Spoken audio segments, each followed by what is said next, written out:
We are live here on YouTube and Facebook. Hey everybody. Welcome. Hi everyone, I'm Abner Brown and I'm here with fellow board member Joe Kilpatrick, and thanks for tuning in to the NC NORML board chat broadcast this month. We want to take a moment and remind everyone about our new and renamed Facebook pages.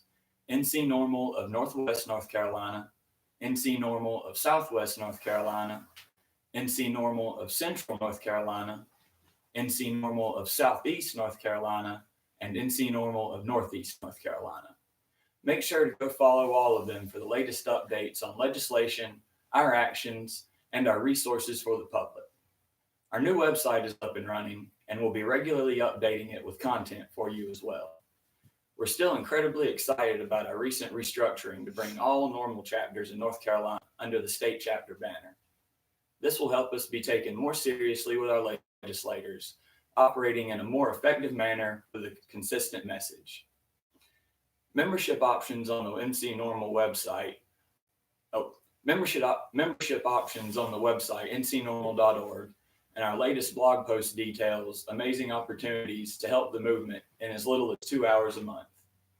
Exciting committees like comms, which does social media, website, messaging, media, and etc. Our events committee, which will be working on our 420 events and more.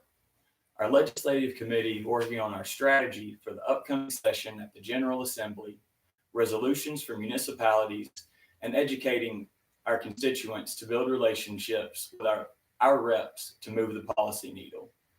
Onboarding to help our members get oriented and more. Get to New Bern on the 10th if you can, and details are on our social media page for that event.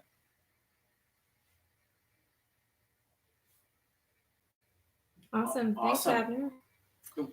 It's a good update. Joe here from NC NORML. I'm the treasurer on the executive team.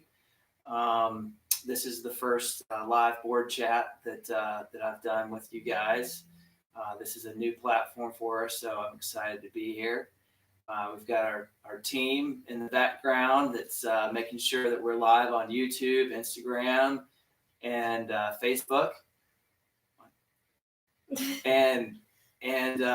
So we're excited to use all of those platforms to communicate with all of you. With our new website page, we're excited to try and launch our membership drive.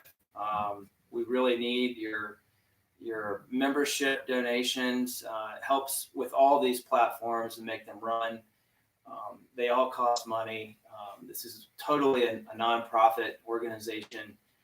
We're catching up on some things. We've really had a full plate merging all of these entities that Abner just described, and bringing all these fingers into a powerful fist to knock out these legislators in Raleigh.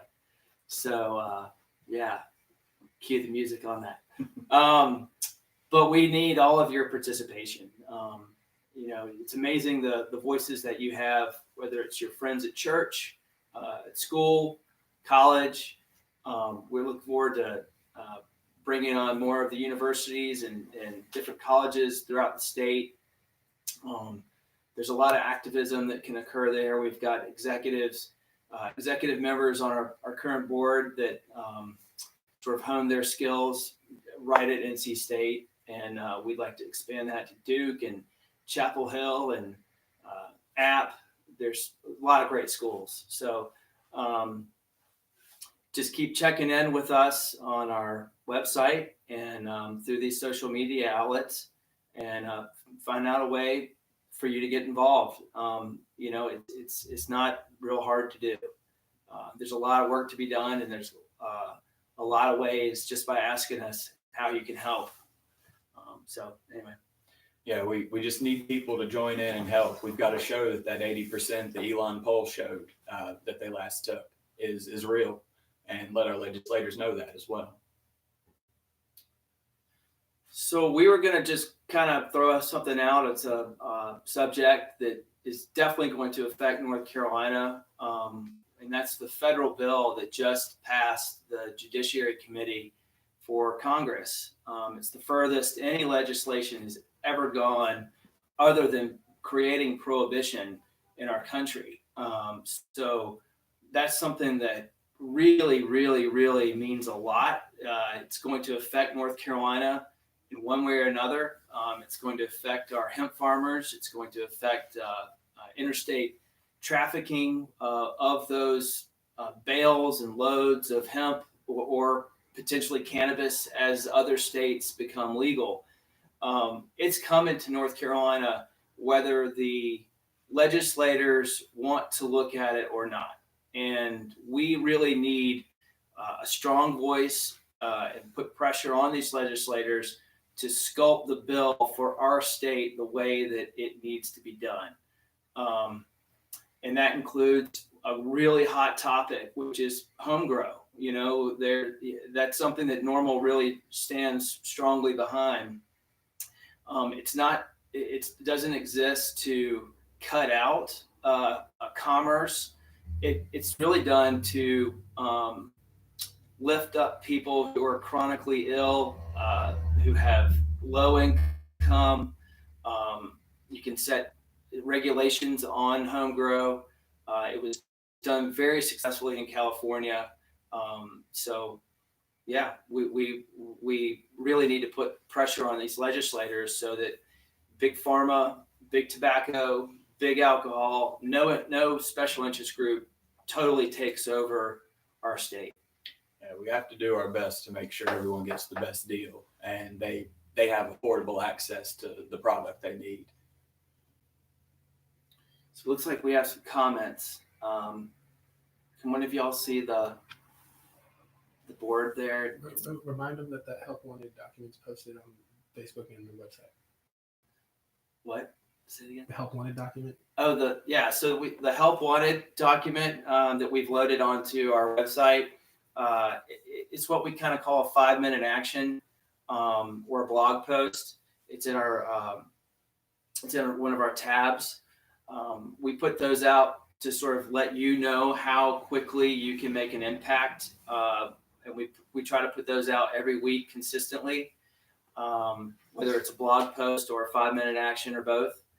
And we definitely need more hands involved. There's a questionnaire. You guys take a look at that.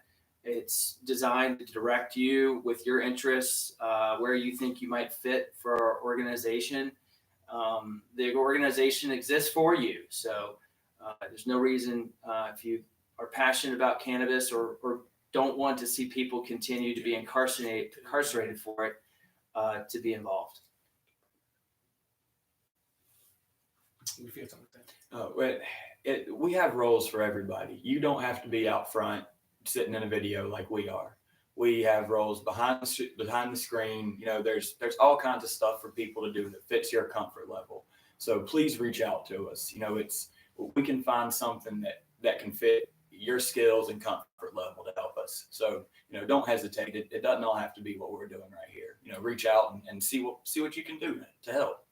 Because not ultimately is it helping us, you're helping yourself and the hundreds of thousands of other people in this state that desperately need the access and need their records expunged for basically trying to treat themselves with cannabis. We've got lawyers, we've got doctors, we have a lot of professionals we've got business owners. This is not a fringe topic anymore. So it's really not a hush-hush thing. It's happening all through the country. And, the more that idea is grasped, I think you can find a way to be involved, even if, like you said, you don't want to necessarily be in the spotlight. We've got lots of things that those people can do. So any questions? Looks like we have a question here about if y'all are talking about CBD or cannabis as a whole. I don't know if you tuned in late, the Hempville, but we are talking about cannabis as a whole. Full legalization here in North Carolina.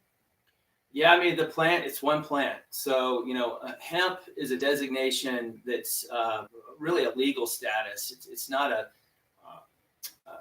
designation by science. It's really just a matter of when the plant's kind of cultivated. So we support hemp, we support cannabis, all forms of THC. We want those ratios to be available to everybody because one ratio doesn't work for everyone.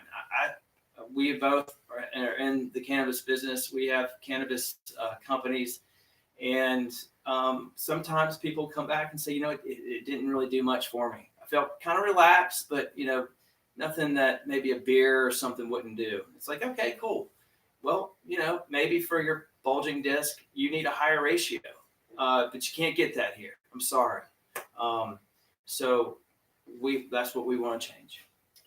Another question we have here is what state's model of cannabis regulation do we think is the best currently? Well, I don't believe any state's gotten it perfect. The best thing to do is you take and see what states have done things well, what states have done things badly. You pick, you try and form the best law of everyone else that's already been through this. They've gone through the trial and error period. We've seen what doesn't work and what does. So when we take the good pieces from everything else, that's our best option. Not modeling after any one state in particular. So Virginia, for example, has an expanded version of a CBD bill that allows for a little bit more THC. However, they have followed a model that's similar to an ABC, where they only give a certain amount of licenses. Kind of creates a monopoly. Florida is sort of similar there, but they even went sort of following what North Carolina is doing, which is they banned flower. Flower is now, I think, allowable in Florida. Is that correct? It may be. Yeah. These things kind of change. So, and as they start to figure out why flower should be allowed, you don't have to always smoke it. The smoking ban in North Carolina is a smoking mirror, or it's being done to confuse people and combine marijuana or cannabis with tobacco, and that's not the case. This is not tobacco, and it's not about smoking. It's about using raw cannabis how you see fit. Yeah, people should have the option. If that's what works best for them, they shouldn't be deprived. It's their health. Yeah. That's great. The hemp bill looks like one of your concerns is it not just being legal, but also affordable. I think that's something we also want to make sure of in our new legislation. Yeah, and home grow is one of the big regulators for price. If you can grow at home, you can offset if an ounce costs $500 and you need a pound a month. So we have to make sure that everyone has a seat at the table, not just large companies that have the backing to get in. And when you've got a chronically ill patient or person who's been out of work, as you get more towards the western part of our state or more towards the eastern part of our state, jobs are a little bit, income is a little bit more loose. And certainly along the borders of our state, where things are just more rural, going into a dispensary and seeing a potentially medicine at $60 to $120 might not be affordable. But if you have an exchange program through Home Grow, you're allowing that person to grow at home and then bring in that equity into a store to get the medicine that they need in a finished product.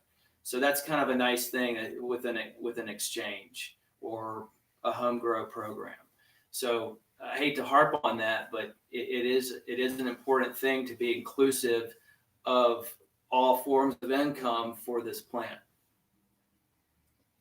Another question we have here is how do you think interstate logistics problems can be resolved? I think that may have been will be covered with the MORE Act. Oh yeah. I think so. Yeah, they'll have to handle that federally.